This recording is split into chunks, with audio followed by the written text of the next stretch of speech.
नमस्कार साथियों, स्वागत है आप सभी का हमारे YouTube चैनल में और हम उपस्थित हैं आपके लिए संस्कृत विषय के इस महत्वपूर्ण वीडियो के साथ में जो कि यूपी टेट एग्जाम से रिलेटेड है। साथियों, हम लोग संस्कृत में प्रत्यय टॉपिक पढ़ रहे थे जिसमें हमने तुमुन प्रत्यय तक हमने समझ लिया था और उसके पहले हमने ल्यप प्रत्यय समझा, कृत्वा प्रत्यय समझा और कृत प्रत्यय हमने जो हम देख रहे थे कृत प्रत्यय के अंतर्गत उसके जो प्रकार थे वो हमने समझे तुमुन प्रत्यय तक। अब हम आगे देखेंगे कितिन प्रत्यय। कौन सा प्रत्यय? कितिन प्रत्यय देखेंगे। तो हम कितिन प्रत्यय को समझते हैं कि किस तरीके से इससे जो बनने वाली धातुएं हैं वो बनती हैं। तो कितिन प्रत्यय को अगर हम देखें, इधर से लिख देते हैं कितिन प्रत्यय। ठीक है, क्या लिखा हमने? कितिन प्रत्यय। और इसका जो सूत्र होता है साथियों, वो क्या होता है वो भी हम आपको बता देते हैं। इसका सूत्र होता है स्त्रियायाम कितिन। क्या होता है? स्त्रियाम कितिन। ठीक है, ये इसका सूत्र होता है। और अगर हम इससे समझें, सूत्र का अर्थ समझने का प्रयास करें तो क्या होता है? स्त्रीत्व की विवक्षा होने पर धातु से कितिन प्रत्यय होता है। मतलब स्त्रीत्व का बोध हो तो वहां पर कौन सा प्रत्यय होता है? कितिन प्रत्यय होता है। और अंत में इसमें क्या बचेगा? जो मेन ट्रिक है इसकी वो हम आपको बता दें। मेन ट्रिक क्या होती है? अंत में आपको ती मिलेगा, जहां से हमें उत्तर अपना समझना है प्रश्न का। आपको शब्द दिया रहेगा और आपसे पूछेगा कि इस शब्द में कौन सा प्रत्यय है। अगर अंत में ति ही है, ठीक है, तो वहां पर कौन सा प्रत्यय हो जाएगा? कितिन प्रत्यय हो जाएगा, क्योंकि कितिन प्रत्यय के अधिकतर शब्दों में क्या रहेगा? अंत में ति रहेगा। जैसे जैसे हम उदाहरण समझने का प्रयास करें कितिन प्रत्यय के, तो इधर से देखते हैं कितिन प्रत्यय के उदाहरण। कितिन प्रत्यय के उदाहरण देखेंगे साथियों में इधर से। तो सबसे पहला है क्या? निधन कितिन। ठीक है, निधन कितिन। तो क्या हो जाएगा इसमें कि नी धातु है और कितिन प्रत्यय है, तो इसमें क्या बन जाएगा? नीति ही। क्या बन जाएगा? नीति ही बन जाएगा, है ना। इसके बाद गम धातु है और कितिन प्रत्यय लगा देंगे अगर गम धातु में, तो फिर क्या बन जाएगा? गति ही। क्या बन जाएगा? गति ही। क्या बन जाएगा? गति बन जाएगा। और आप देख भी रहे हैं इधर क्या है? ती बाद में आ रहा है। अब अगर हम अगली धातु को देखें, जैसे भज लिखा हुआ है। क्या लिखा हुआ है?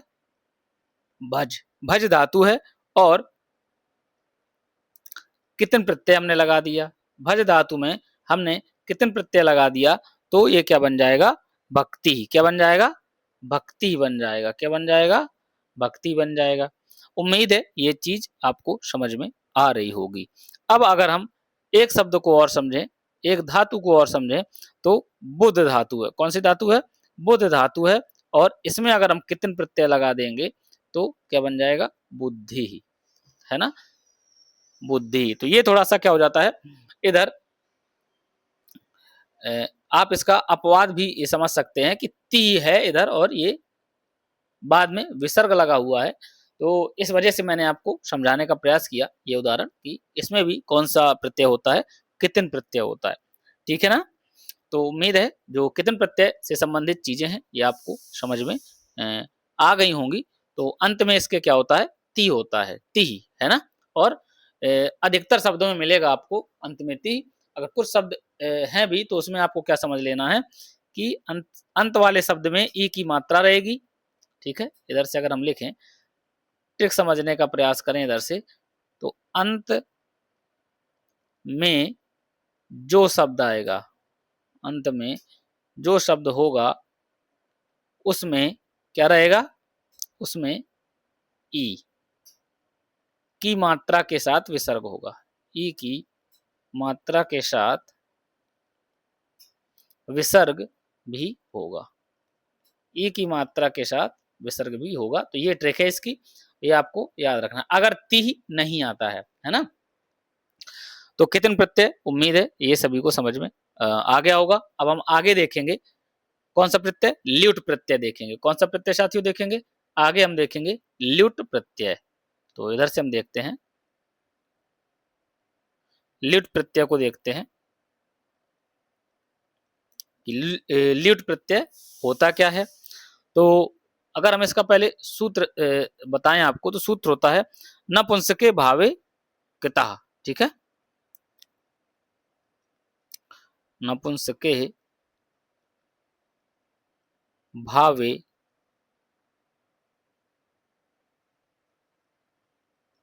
इसको इस तरीके से लिखा जाता है, इस तरीके से इसको लिखा जाएगा, ये भी हम बता दें आपको, इस तरीके से ये, ठीक है ना। और इसका ल्युट चा, ल्युट चा, ठीक है, ये भी आपको कहीं कहीं मिलेगा, तो ये आपको याद रखना है ये। और अगर हम इसका अर्थ समझने का प्रयास करें, अगर हम इसका अर्थ समझें तो बिल्कुल आसान है। क्या? नपुंसकता के भाव में ल्युट प्रत्यय लगता है। किसके भाव में? नपुंसकता के भाव में,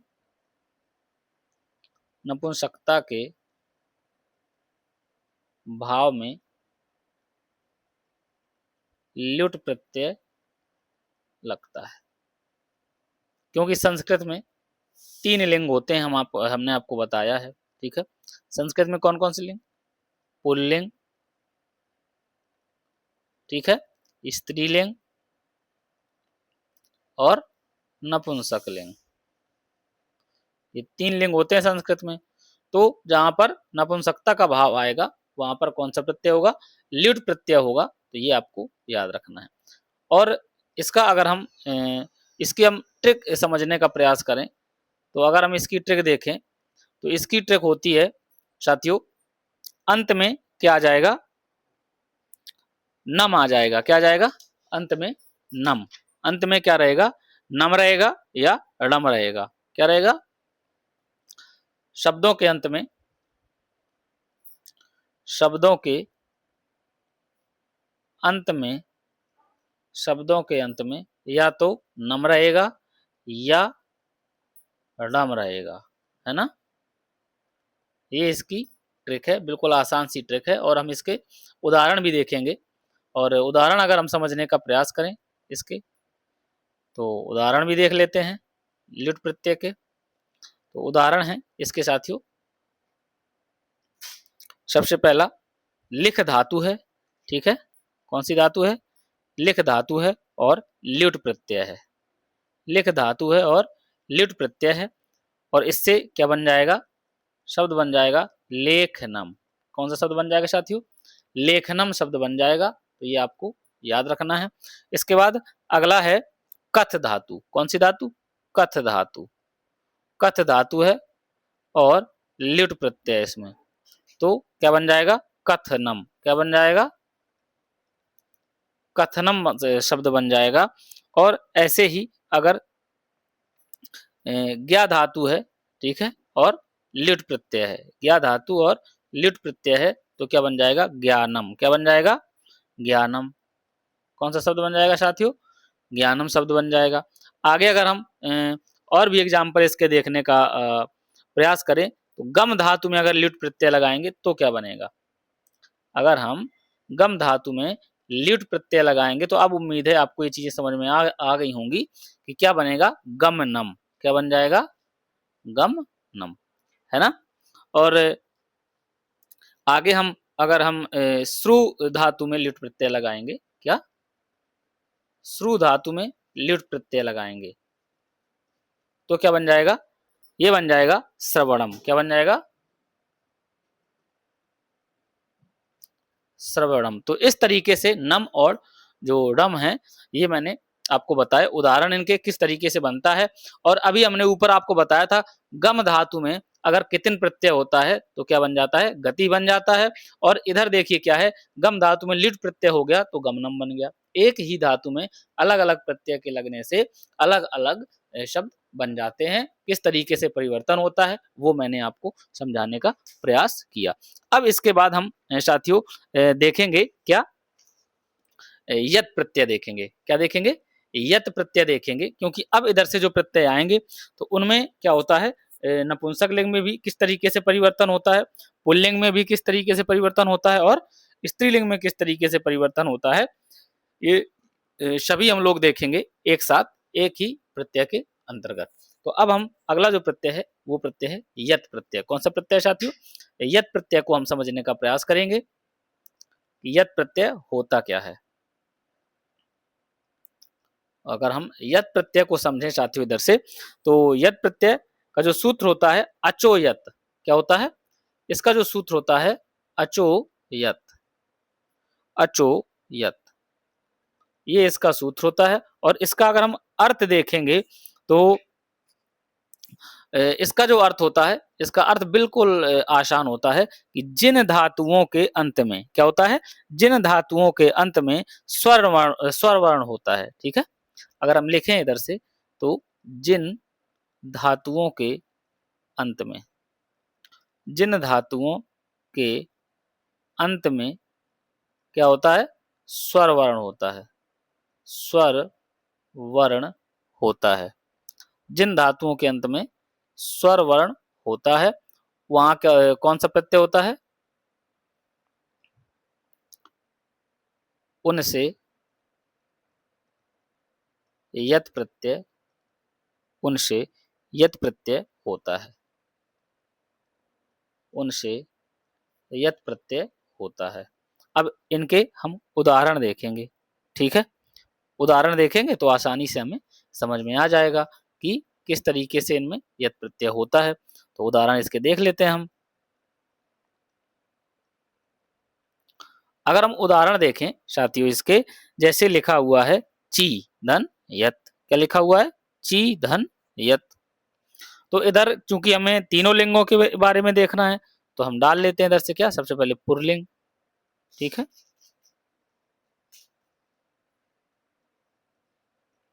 ठीक है, पुल्लिंग। फिर इसके बाद स्त्रीलिंग। फिर इसके बाद नपुंसक लिंग।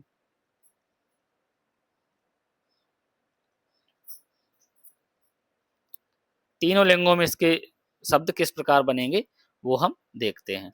तो सबसे पहले अगर हम समझने का प्रयास करें तीनों लिंगों में, तो सबसे पहले हम देखेंगे ची धातु। ची मीन्स चयन करना। ठीक है, इधर लिखते हैं इसको। ची धातु है। ठीक है, और यत प्रत्यय है। कौन सा? ची धातु यत प्रत्यय। तो पुल्लिंग में क्या बनेगा? पुल्लिंग में बनेगा चे याह। क्या बनेगा? चे याह। ठीक है, अब स्त्रीलिंग में क्या हो जाता है? बड़ा आ जाता है। ये मैंने आपको नियम बताया था कब?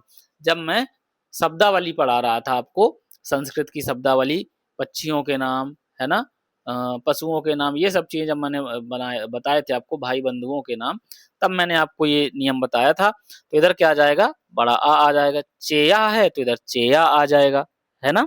और नपुंसक लिंग में क्या आ जाएगा? चेयम आ जाएगा। क्या आ जाएगा? चेयम आ जाएगा। उम्मीद है ये चीज समझ में आ रही होगी। अब अगर हम पा धातु को लिखें, किसको?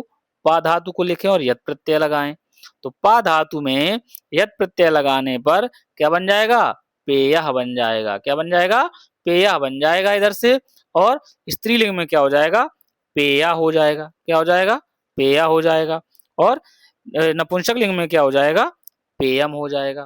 पेयम। क्या हो जाएगा? पेयम। तो अब इसका मतलब क्या है? चेयम का मतलब चयन करने योग्य, है ना।